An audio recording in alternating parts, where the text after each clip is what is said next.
All right, starting into a new chapter. However, we are not leaving behind Chapter 8 material. So we are once again building on past material, at least to some extent. So we're learning about attractive forces, things that cause things to stick together, for example.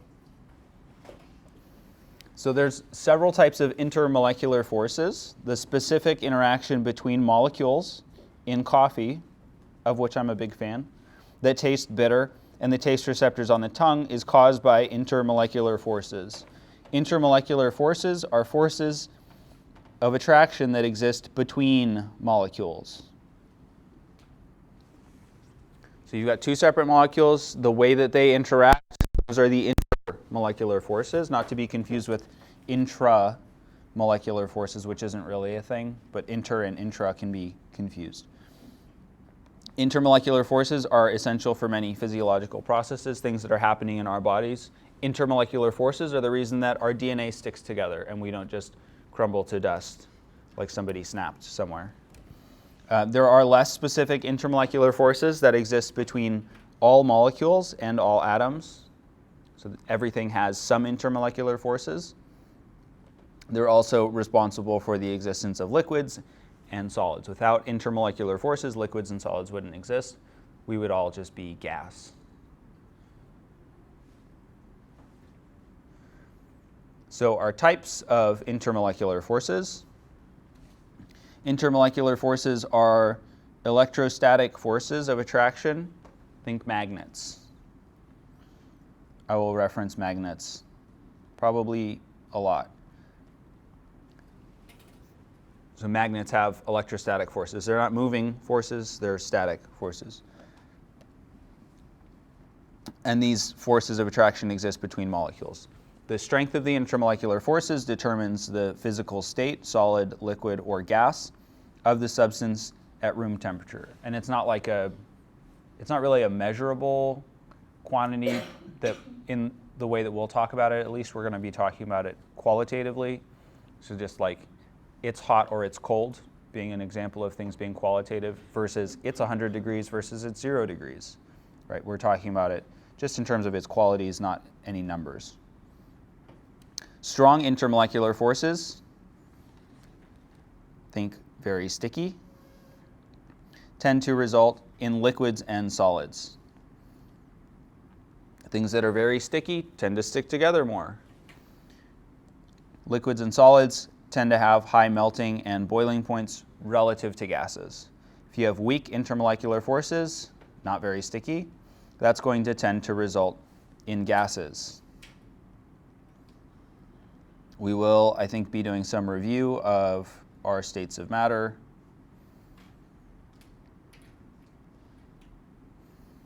But remember that in gases, our pieces are all separated. There's empty space in between them. Our first force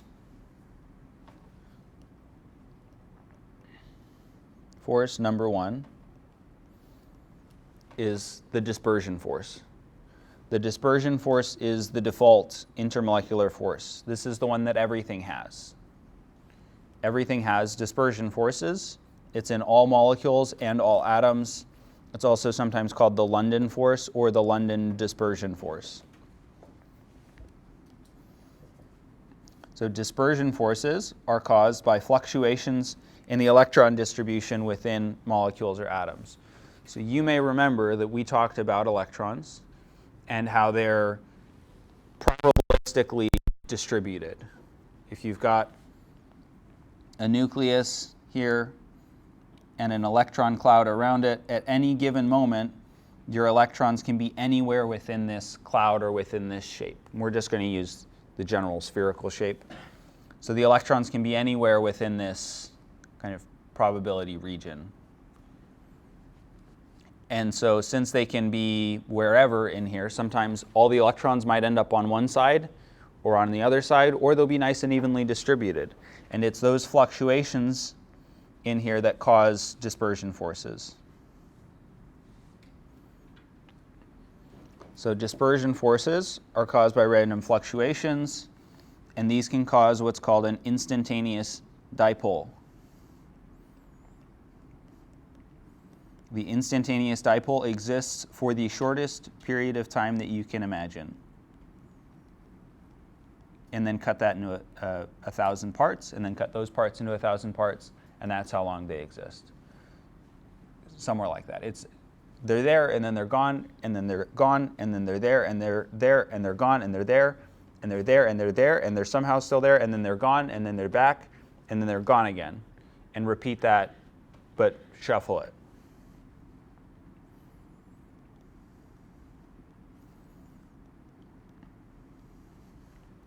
So these instantaneous dipoles exist for very short periods of time, and then they might disappear, and then they come back. Right? So if we've got two helium atoms next to each other, it's possible that our helium atom A might end up with both of its electrons on one side of the nucleus. And remember, the nucleus is positively charged. So if both of our electrons over on this side, then we've got a negative force over on the side with the electrons. On the right side, though, there's nothing blocking the positive charge of the nucleus from interacting with something that's over on the right side. And so what that does, since we've got another helium atom right next to us, is it pulls the electrons over, because the electrons are like, ooh, something positively charged. And so they get pulled over to this side of the other helium atom. So the instantaneous dipole that forms on our helium A, just by random chance, pure sheer random chance, can also cause a dipole to form on atom B. And then before you can even blink, it's gone. So completely, very, very, very temporary. And as a reminder, these music note sign things mean partial charges, negative or positive. This one's negative. Do we have questions so far about instantaneous dipoles?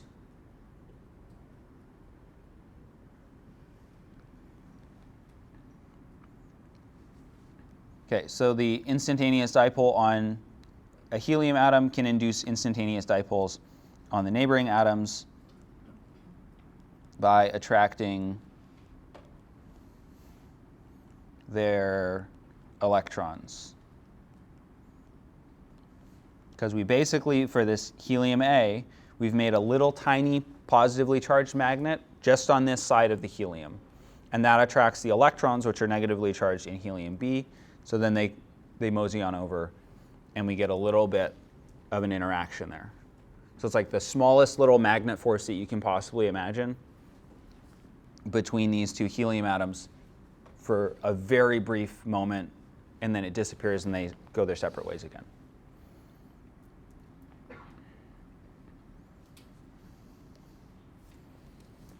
So these dipoles are transient, basically meaning they're temporary, they come and go as they please. They're constantly appearing and disappearing in response to fluctuations in the electron clouds.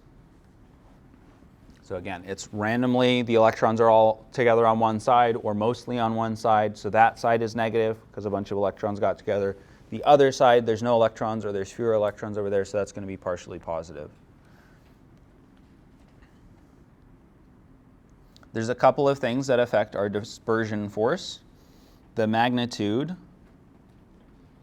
pop, pop. You can think of magnitude as strength.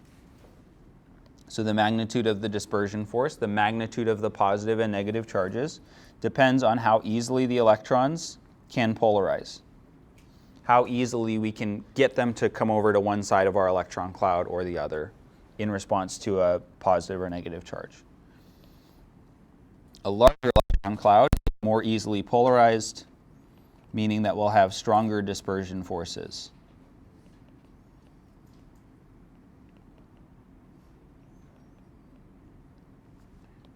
And so molar mass alone does not determine the magnitude of the dispersion force, but we can use it as a guide when we're comparing within a family of similar elements or compounds. So a family of similar elements would be a groups, like noble gases, if we're comparing noble gases, or compounds, similar families of compounds like hydrocarbons, which are made of just hydrogen and carbon.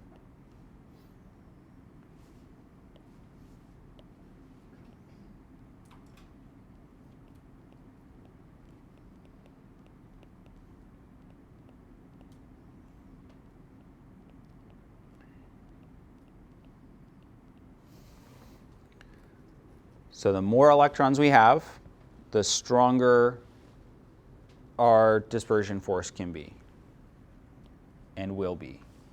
And we can compare if we're looking at similar groups.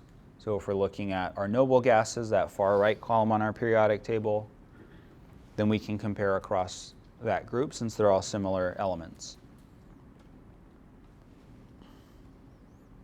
So if we look at the noble gases, here they are in their order, from top to bottom, the same we see them on the periodic table.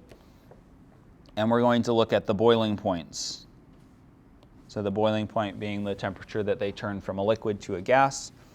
The boiling point for helium is 4.2 Kelvin.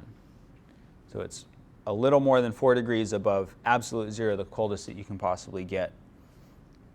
And it's got a molar mass of 4. And if you look as we go down on the table, neon has a molar mass of 20. It's got a higher boiling point of 27. Argon has a molar mass of 40.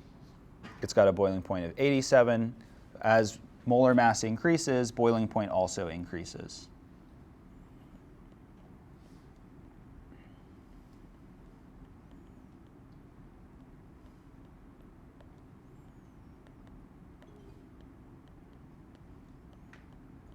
And we are using boiling point here as a proxy, as a related effect to our dispersion forces, our intermolecular forces. So boiling point temperature depends on the strength of the intermolecular forces.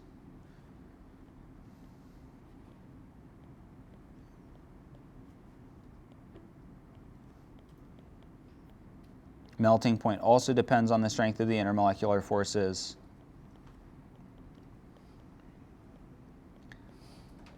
But we are looking at boiling point here because I don't think helium is ever a liquid.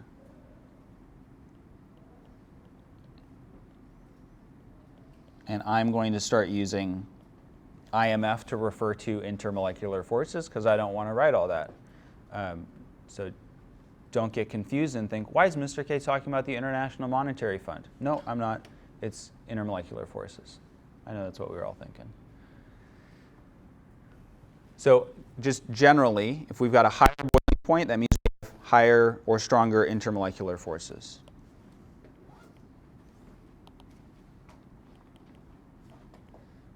Higher melting point or boiling point, stronger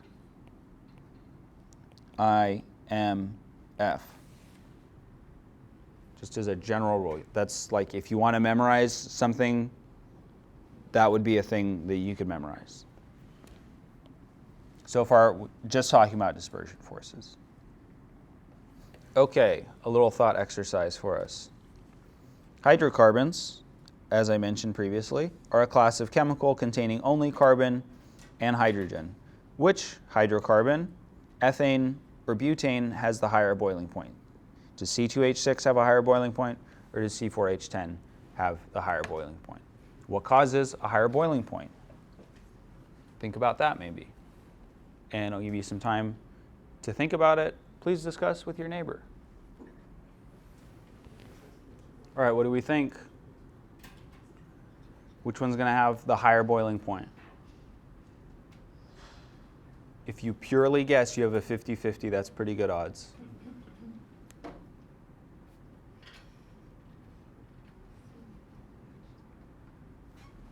We have a bold, brave, ambitious guess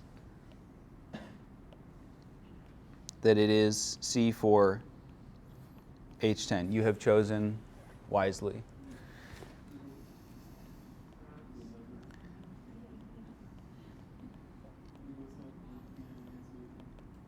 Why? Because it has bigger numbers. It has bigger numbers. That's true. And bigger numbers means higher molar mass.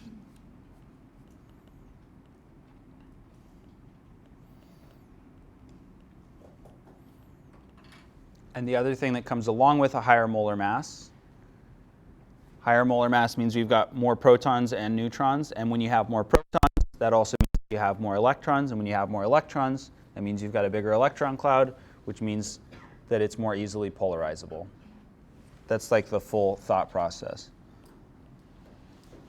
So higher molar mass means more electrons, a bigger electron cloud, which means stronger dispersion forces.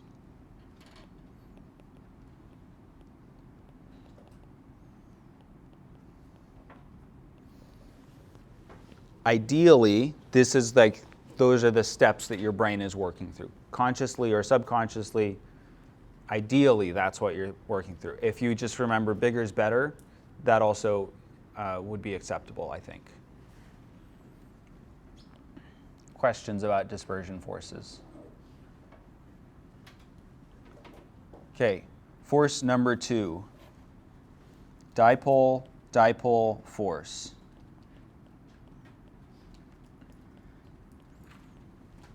The dipole-dipole force exists in all polar molecules. So remember our London dispersion forces, our dispersion forces, our London forces, whichever name you choose. The first force that we learned about. Everything has those, because everything has electrons except for hydrogen atoms, which don't, or ions. But generally speaking, everything has electrons, and so everything has dispersion forces. Not everything has dipole-dipole forces. It exists in all polar molecules. So this is why I said at the start, we are still building, in a way, on our previous chapter. So polar molecules have permanent dipoles. Remember that dispersion forces were temporary dipoles.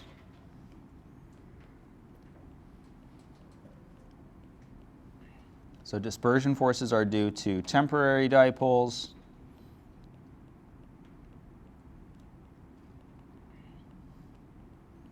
Little positive and negative forces occurring, but only for a moment for dispersion forces. For dipole-dipole forces, they're there all the time, and as you can imagine, something that's permanent is more effective than something that's only there part of the time. So our polar molecules have a permanent dipole. We've got separate positive, negative parts of our molecule. So what the dipole-dipole force is, it's an attraction between the positive end of one dipole and the negative end of another dipole.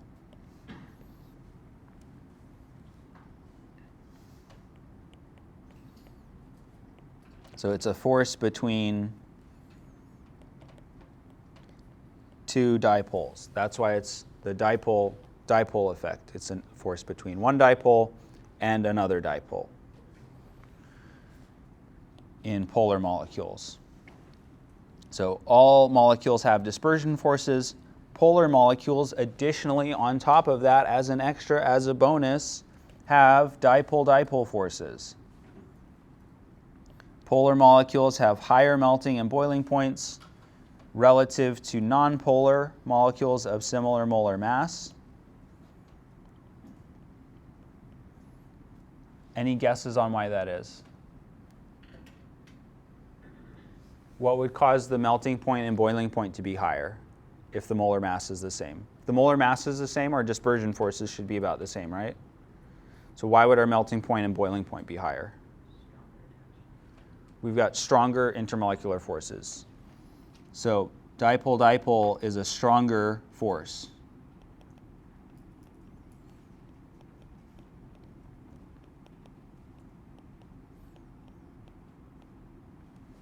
At the very least, it's an additional force. We're adding we've got our base level of dispersion forces. Slap another force on top of that. Now you've got two forces. Two forces is better than one.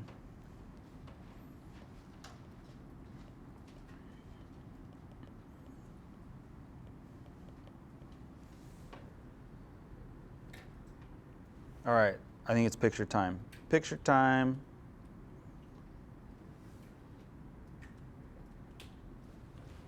Polar molecule. So here we've got formaldehyde. It's a polar molecule.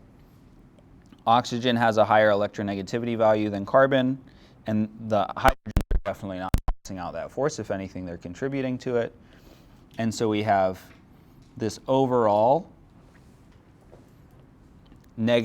partial negative charge around the oxygen, because oxygen's a bully. It's stealing the electron density, so the electrons are hanging out next to oxygen more than they are around carbon and hydrogen. And so that leaves us with a partial negative charge on the oxygen end. There's a partial positive charge on the other end because there's not as many electrons as we would expect to be there. And so if you get a couple of formaldehyde molecules together, they sort of soft link up this way where they're lined up. The partial positive end and the partial negative end interact. That partial positive is a dipole, the partial negative is a dipole. It's the interaction between those two dipoles, so we call it the dipole-dipole force. So you can think of these as we've just got little magnets, and all the magnets sort of loosely link up.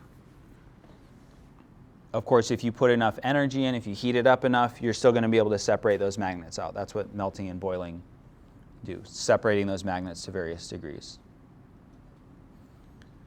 If we look at a comparison, so we've got similar molar mass here. We've got two different chemicals. We're looking at formaldehyde and ethane. Their molar masses are almost identical. This is about as close as you can get with having different chemical structures. So formaldehyde, that's the one that we were just looking at. These both have dispersion forces. Ethane only has dispersion forces because it's a hydrocarbon and it is nonpolar. So formaldehyde has dispersion forces too because it has electrons, but it also has the dipole-dipole force. And since the molar masses are really similar, we can assume that the dispersion forces is probably about the same. So what we're trying to isolate here is we're looking at just what is the advantage of having that extra force added. So the difference in having that dipole-dipole force is that our boiling point goes from negative 88 Celsius to negative about 20 Celsius. And our melting point goes from negative 172 degrees Celsius to negative 92 degrees Celsius. So that's a change of 80 degrees Celsius. Our melting point has gone up by 80 degrees Celsius just by adding on the dipole-dipole force. 80 degrees Celsius is the same as going from the temperature that we're in now to about the boiling point of water. Just to give you a frame of reference for that difference.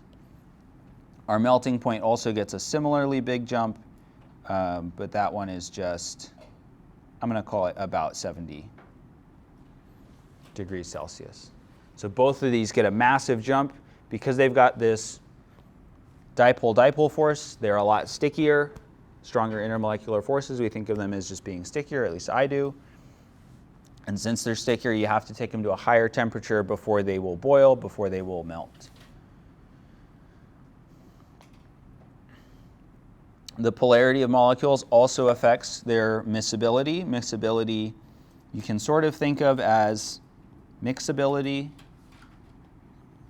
how well you can mix two things together. That's not like a real true and like holistic definition.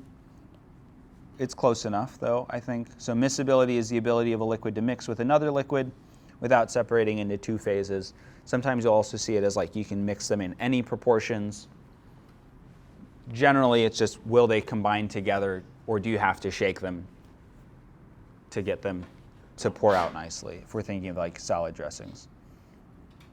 So generally, polar liquids are miscible with other polar liquids, but not, they're immiscible with nonpolar liquids. And we get this age-old adage, ad-old adage, like dissolves like, which means polar dissolves polar,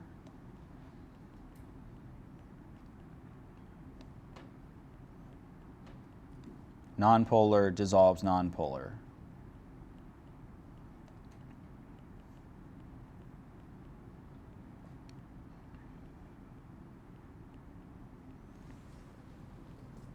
So if you have a polar liquid and a polar compound, those will dissolve. If you've got a nonpolar liquid and a nonpolar compound, those will dissolve. So for example, oily hands or oil stains on clothes are not going to be able to get washed away with just water. They just won't come out. You have to use soap, which has the oily part on it that connects to the soap or connects to the oil and then allows the water to pull it out. You could also, I suppose, use a nonpolar solvent. It's like if you were working in like an automotive shop, you could, if it was like a water sensitive issue, you could probably use hexanes or some other like oily compound to clean an engine without using any water. I'm sure it would smell horrible though. Do we have questions about dispersion forces or dipole-dipole forces?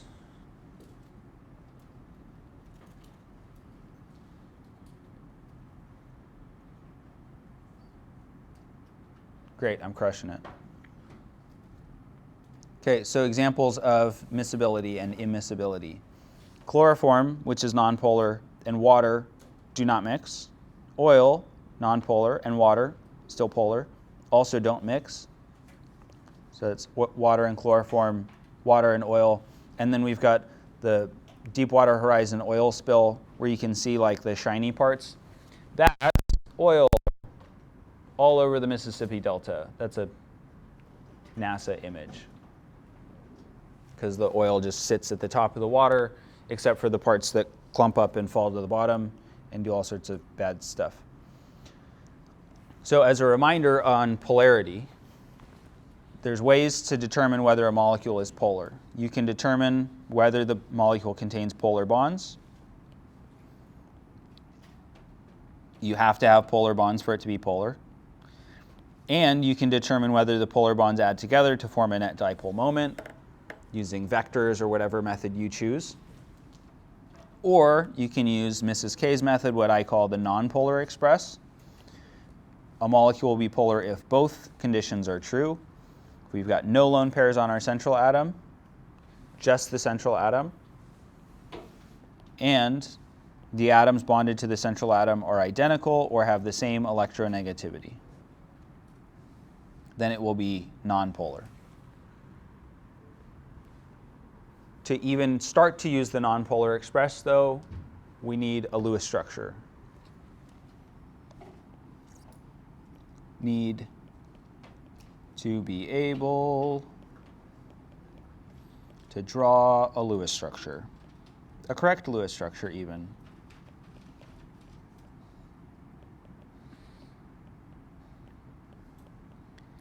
If you or someone you know does not know how to draw a Lewis structure, a correct Lewis structure even, Logan, our SI, would love to help you learn how to draw a correct Lewis structure. And we're also going to be doing Lewis structure stuff today in lab that starts at 1:15 instead of the normal 12:10. And I and Logan would love to help you with your Lewis structures then.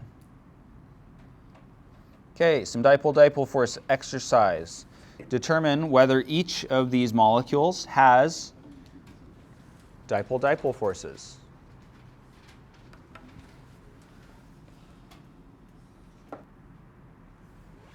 If you were stuck on the Lewis structures part, have no fear. Lewis structures are here.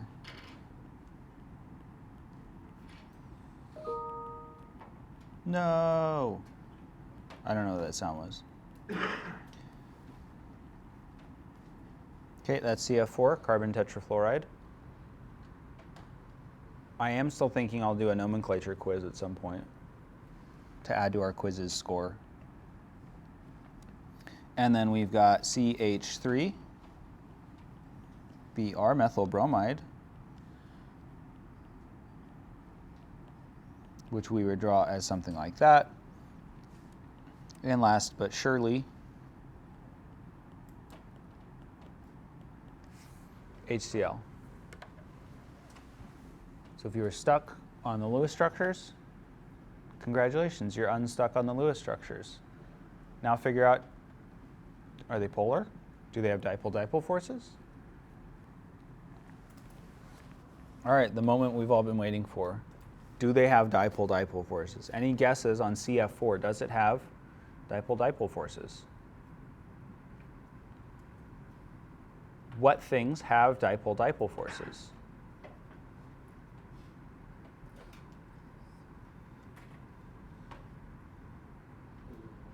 Polar molecules, bingo. So things that have dipole-dipole forces, polar molecules. So we have to figure out, do we have polar molecules? Well, for CF4, we can use our nonpolar express. We know that carbon and fluorine are going to have a polar bond. Carbon's a 2.5 electronegativity value. Fluorine, the champion of electronegativity, has a value of 4. So we've definitely got enough difference there that it's polar. So let's run through our nonpolar express method. No lone pairs on the central atom. Check.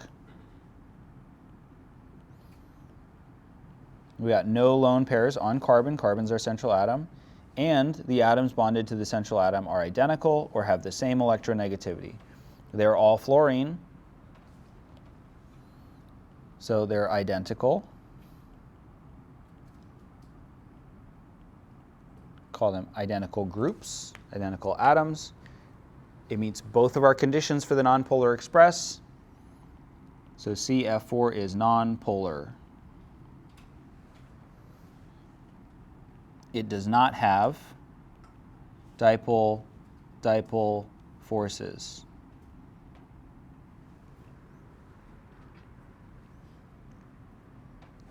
Next up, CH3Br. Here it is. We have no lone pairs on carbon. Carbon's our central atom again. No LP on C. Check. The atoms bonded to the central atom are identical or have the same electronegativity. So we would have to think about, are these all the same? Hopefully that one's easy. They're not all the same, right? Br is different than H. And then we would have to think, okay, well, what are their electronegativity values for which we could pull out our yellow sheet? Bromine has a value of 2.8. Hydrogen has a value of 2.1. If we wanted to draw this in 3 dimensions, it could look something like this. This is the one that's coming out of the board. This is the one that's going away into the board. And I've drawn bromine in the up position. So across these bonds, if we wanted to use the Book's method, carbon is more electronegative than the hydrogens. Bromine is more electronegative than carbon. Do those arrows look like they're going to cancel out? Completely.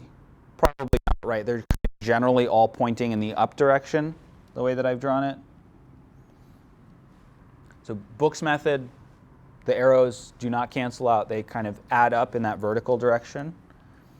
And if we use the nonpolar express, the atoms on the central atom are not identical. They don't have the same electronegativity. So it doesn't meet the second condition.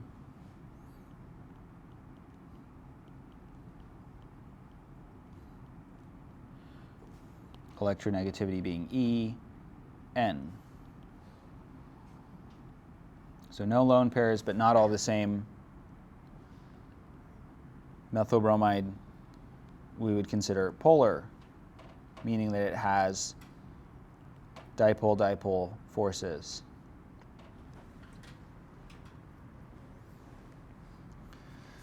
And then last but surely, HCl. Chlorine has a value of 3. Hydrogen has a value of 2.1. So the difference between those numbers, 3 minus 2.1, the difference is 0.9, which is firmly in the polar range. There's nothing to cancel it out. It's just chlorine being an electron-hogging bully to hydrogen. So that one is also polar and has dipole-dipole forces.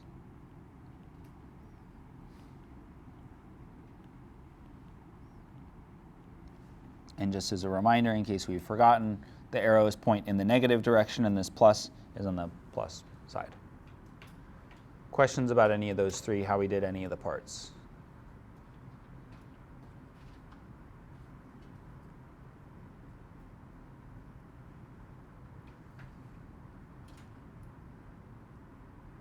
Cool, everyone's an expert. I love it. All right, our third force, hydrogen bonding. Force, the third.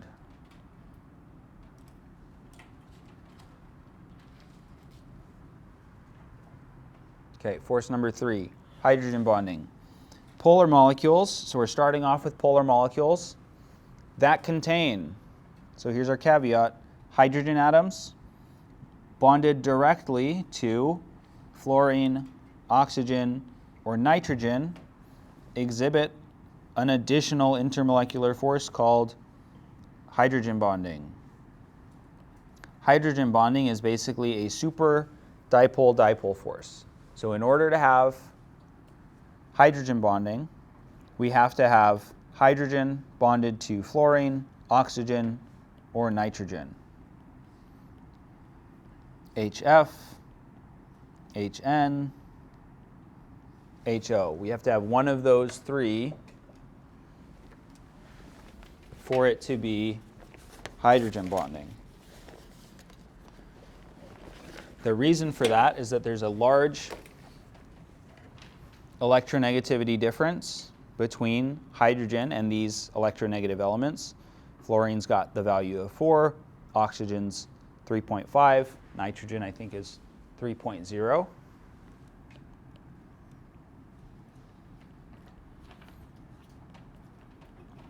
So we've got a big electronegativity value and laser pointer.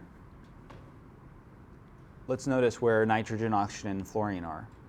Notice that they're all right next to each other in row 2. What does that mean about their size? Why isn't chlorine on there? Chlorine also has a value of 3. Nitrogen has a value of 3 for its electronegativity. Why does nitrogen get to be in the hydrogen bonding group, but chlorine doesn't? What's different about them? Any ideas?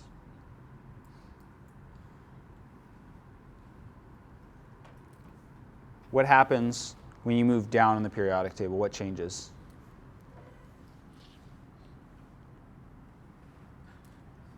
Size.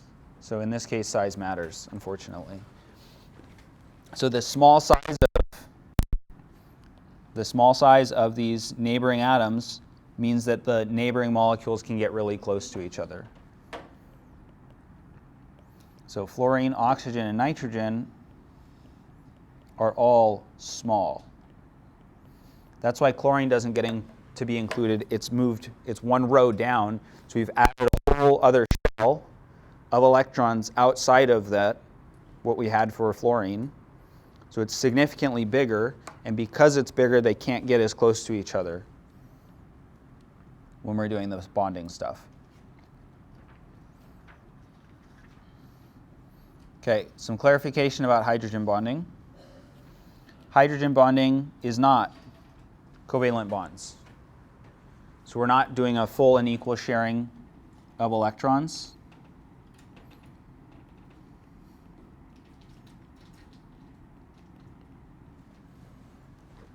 like when we've got Cl bonded to Cl, that is a covalent bond. Hydrogen bonds are not that. Hydrogen bonds also, they occur between molecules. Remember, this is an intermolecular force. So we're talking about between two separate pieces of atoms, right? Two separate molecules, two separate groups. It's the way that they're interacting that is the hydrogen bonding.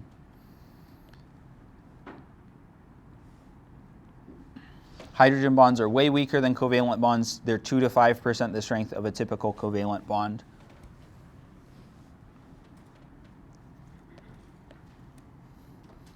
Hydrogen bonding is not just bonding to hydrogen.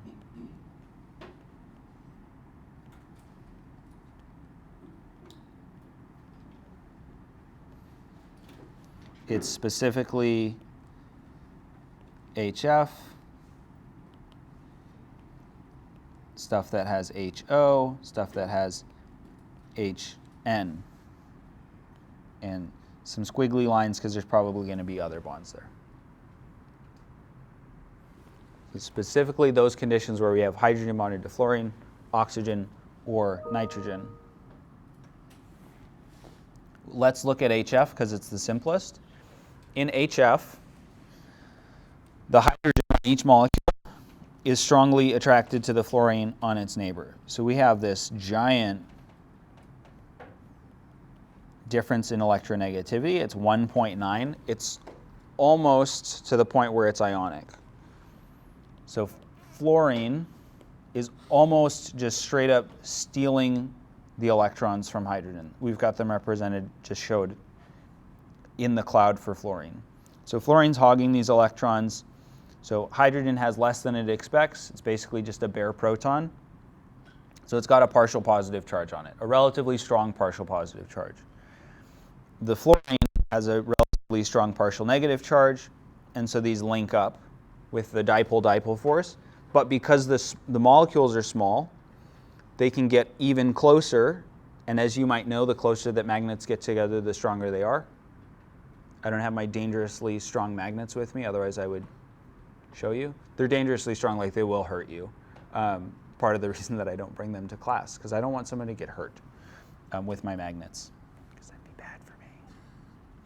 So this strong interaction, this is the hydrogen bond. That is the hydrogen bond. It's between the HF molecules. It also occurs in methanol. So methanol, we've got some things here. We've got in black our carbon. The whites are hydrogen, and the red here is our oxygen. So our hydrogens, our carbon, and our oxygen. So we could also write this out as oxygen bonded to hydrogen. Our carbon's over here, and it's got some hydrogens bonded to it as well. Because of this OH bond, hydrogen bonding is unlocked.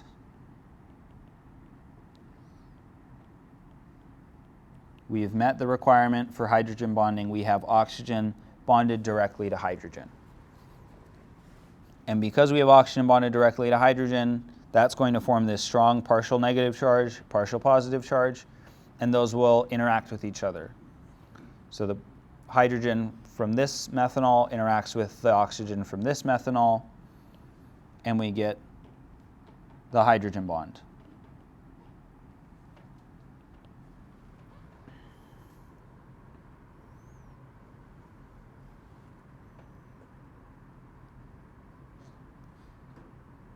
Questions about our hydrogen bonding?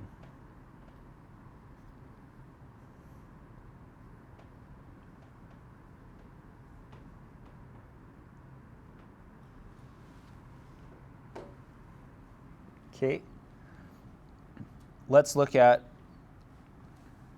hydrogen bonding in methanol compared to ethane. They have fairly similar molar masses. Remember that ethane, look at its shape. Ethane is carbon bonded to carbon, that's nonpolar. Carbon bonded to hydrogen, barely polar maybe, but it's perfectly symmetrical. All these forces will cancel each other out. Ethane is nonpolar. That's the wrong place to write nonpolar. Nonpolar, meaning that it has what force? Which intermolecular force does ethane have?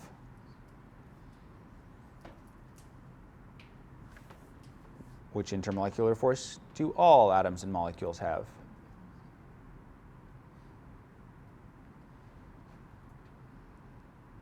Either people are whispering or I have schizophrenia. I hope it's the latter. Wait. That's right, it's dispersion forces. That was the voices in my head. So ethane has dispersion forces. Methanol, does it have dispersion forces?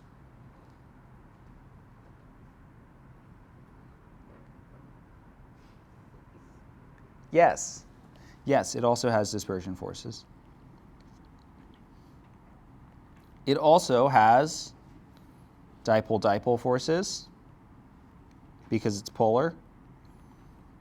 And look at this, oxygen bonded to hydrogen. That means that it, let's do that in blue, that means that it also has access to hydrogen bonding.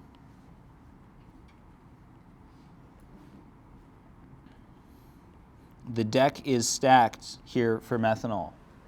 It's got way more intermolecular forces available to it, accessible to it.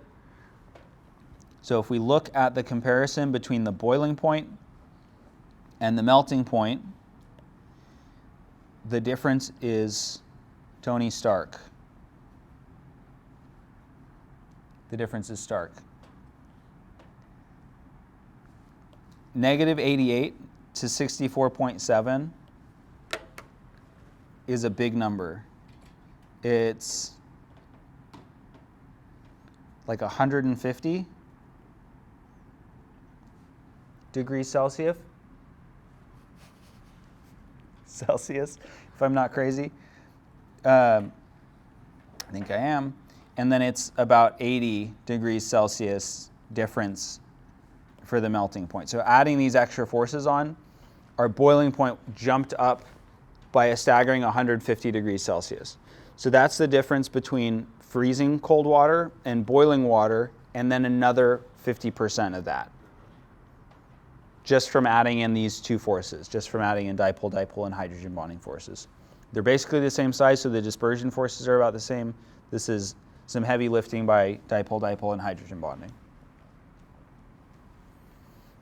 And now we're going to talk about water, because water also can hydrogen bond. So hydrogen bonding in water is part of the reason that water is very special. So water molecules are just pure hydrogen bonding, right? You've got oxygen attached to two hydrogens. That's double the power of hydrogen bonding. 2 times hydrogen bonding. So our boiling point of 100 degrees Celsius is really, really high. Like if we look at our methanol, methanol is a bigger molecule in terms of molar mass. It's 32 grams per mole. Water is 18. And the boiling point of methanol is lower than the boiling point of water. So you've got a really, really high, for what it is, boiling point here for water. This is very high for how small water is. Usually the boiling points are going to be, like they might even be below freezing for things that are 18 grams per mole. Hydrogen bonding also shows up in DNA. So your DNA forms this double helix pattern of 2 strands of DNA that link together with these hydrogen bonds.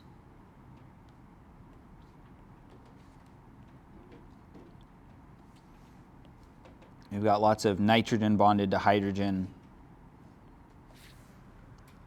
things showing up there that unlock hydrogen bonding. So that's how our DNA is able to stay together so solidly and stably without just like falling apart randomly inside of us, that's great news for us, by the way. That's super cool. All right, which of these two has the higher boiling point? Hif or Hikul? Why?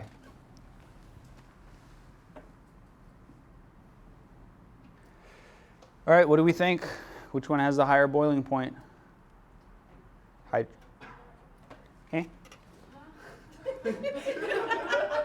I just didn't hear you. Yes. Hydrofluoric acid, if it's in water, has the higher boiling point. Why? They're both polar, right? Our structures are HF, HCl. They're both halogens, fluorine, chlorine. So what's the difference?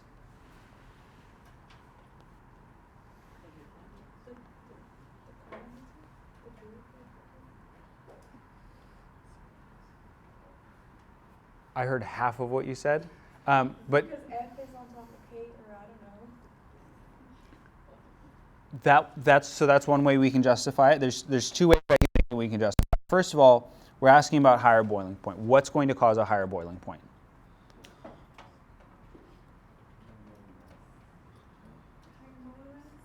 Molar mass can make a difference, but that's primarily for dispersion forces. And why does it make a difference for dispersion forces? What changes when we change the molar mass, when we increase the molar mass? Say that again? Bigger electron cloud, which changes what?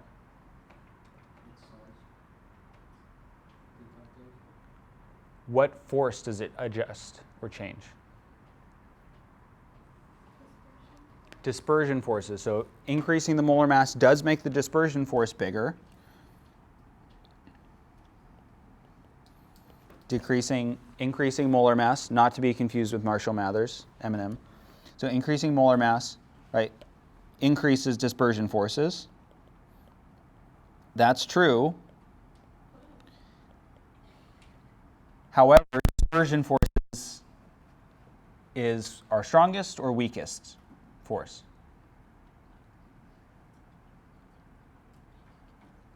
Weakest. If everything has it, it can't be that special, right? So everything's got dispersion forces. It's our weakest force because it's temporary dipoles. It's there and then it's gone, and then it's there and then it's gone, and you get the picture, right? So yes, we're increasing our dispersion forces, but that would mean that chlorine, HCl, is going to have the higher, stronger dispersion forces. But HF has the higher boiling point. So there's other forces that are at play here. Our other forces are dipole-dipole. Dipole-dipole is stronger than dispersion forces. And so we could make a comparison in terms of difference in electronegativity. We've got 2.1 versus 4.0 versus 3.0. Yes, because oxygen's 3.5.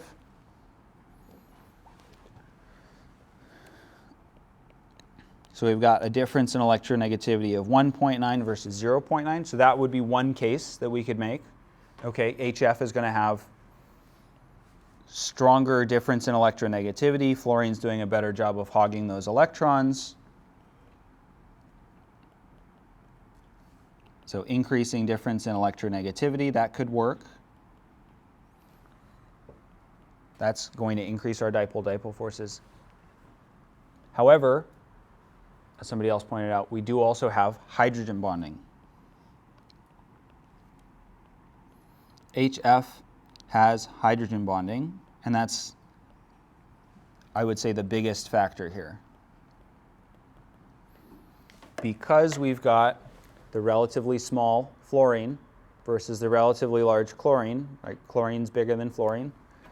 Because of those differences in size, HF is going to be a smaller molecule. It can get closer to other molecules, so it can leverage this difference in electronegativity better. We can get those strong partial positives and partial negatives closer together, which means that it's a stronger force.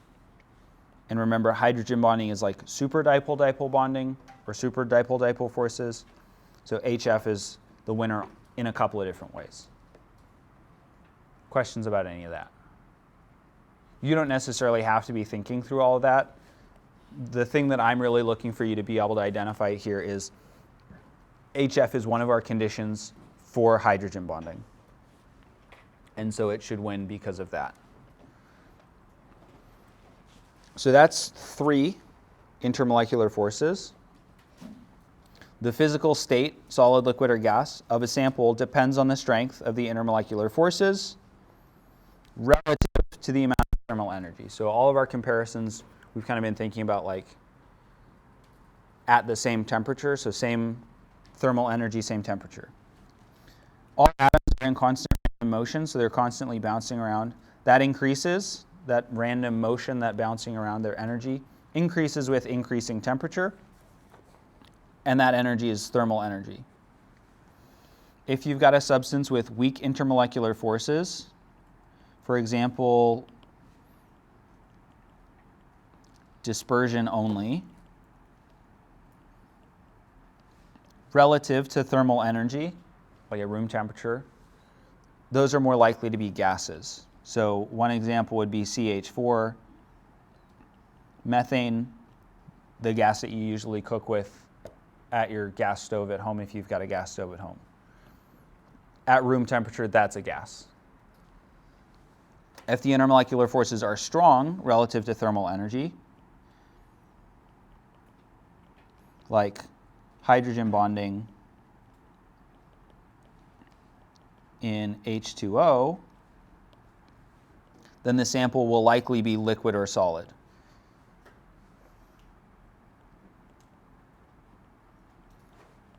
And water, as we hopefully all know, is a liquid at room temperature.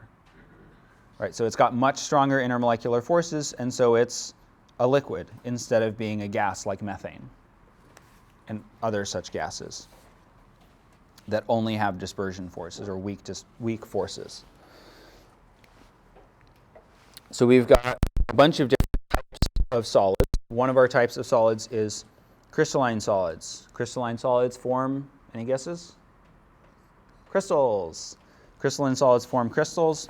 So solids can be either crystalline, meaning that they form a well-ordered array of atoms or molecules, crystals.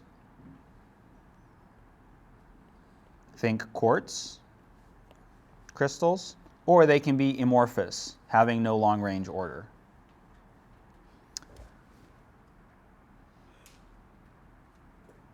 Sand might work for an amorphous solid. Glass is an amorphous solid. But there's no, like, if you zoomed into the atomic level and you took a picture and you scanned over and you took another picture, the two pictures wouldn't line up. Versus in a crystalline solid, you could shift them around and they would match up. We can divide our crystalline solids into 3 categories based on the type of unit that composes them. We've got molecular crystalline solids. Any idea what makes up molecular crystalline solids?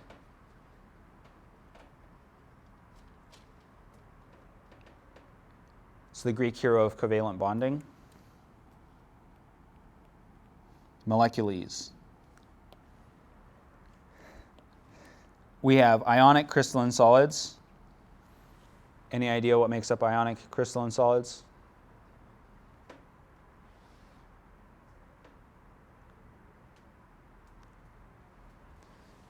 Ionic compounds.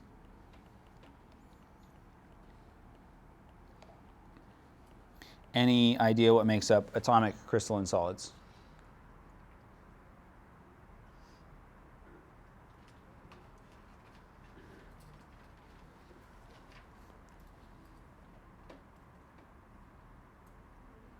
Yep, it's atoms. I thought I could get one response. Anyway, talking about molecular solids. So molecular solids are solids whose composite units, their smallest units, their Lego building block units, are molecules. So things like ice, which is solid H2O, dry ice, which is solid CO2. These are both molecular solids because H2O and CO2 are both molecules. How do we identify something as a molecule or a molecular compound? Who remembers what our classification for that is? This takes us back to nomenclature.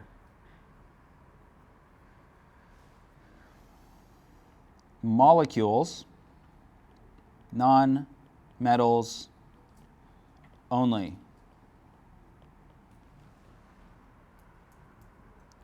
So molecules are made up of non-metals only that are bonded together. Molecular solids are held together by intermolecular forces. These can be dispersion forces, our weakest force, dipole-dipole forces, our middleest force so far, and hydrogen bonding, our strongest force so far. So ice, for example, is held together by hydrogen bonds. Dry ice is held together by dispersion forces. These tend to have low to moderately low temperatures. For example, ice melts at 0 degrees Celsius, can't even hold up to just room temperature, right? It's not going to be a solid at room temperature. Dry ice turns directly into a gas at the staggeringly cold negative 78 degrees Celsius. Those are both low, or in the case of 0 degrees, moderately low. Ionic solids are composed of formula units. Ionic compounds have their smallest unit, their composite unit, their Lego building block unit as formula units. So ionic compounds are made of metals and nonmetals. That's one of the big ways that we can tell ionic compounds apart from other things. So things like table salt and calcium fluoride, these are held together by electrostatic attractions, magnet attractions between cations, positively charged, and anions, negatively charged, which are ionic bonds. So we've got sodium plus cations, chloride anions held together in a three-dimensional structure, just repeating as far as you can imagine. And notice these are full, plus, and minus. These are not the partial positive, partial negative that we've been looking at with our intermolecular forces. These are full-on plus, full-on negative. And so these tend to have high melting points because of their high bond strength, because we've got those full-size charges. So sodium chloride, for example, melts at 801 degrees Celsius. You could not melt sodium chloride in your oven at the max setting. That's how high the melting point for things like this is. Super hot. Video game reference. Any questions about our things so far? We'll talk about atomic solids next class.